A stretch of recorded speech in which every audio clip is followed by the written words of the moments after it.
নিমকি বানাবো, তার জন্য ময়দাটাকে মাখিয়ে নিয়েছি, তেল আর কালো জিরে, লবণ আর একটু চিনি দিয়ে এটাকে মাখিয়ে নিয়েছি। মাখিয়ে নিয়ে এটাকে আধ ঘন্টা রেখে দিয়েছিলাম। তারপরে এটাকে আমি ছোট ছোট এই যে লেচির মতন কেটে নিয়ে এটাকে পাতলা করে একদম বেলে নেব। রুটির চেয়ে পাতলা করে বেলে নিয়েছি। এবার চারিদিকটা ভালো করে এইভাবে ছুরিটা দিয়ে কেটে নেব। দেখুন একটা স্কেল দিয়ে এইভাবে সরু সরু করে পাতলা করে কেটে নেব। দেখুন তৈরি করে নিয়েছি, দিয়ে আবারও মাঝখান থেকে এইভাবে কেটে নেব। নিয়ে একটা একটা করে এই যে পিস পিস করে তুলে নেব। এই যে দেখুন তুলে নিচ্ছি। এই যে দেখুন একইভাবে আমি সবগুলো বানিয়ে ফেলেছি।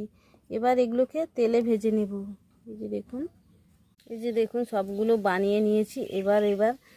এবার কড়ার মধ্যে তেল দিয়ে দিয়েছি। এবার একটা একটা করে দিয়ে দেব। ভাজা হয়ে গেছে, এটাকে তুলে নেব। দেখুন আমার নিমকিটা ভাজা হয়ে গেছে, আর দেখতে দেখুন কতটা সুন্দর হয়েছে। অবশ্যই বাড়িতে একবার ট্রাই করতে পারেন।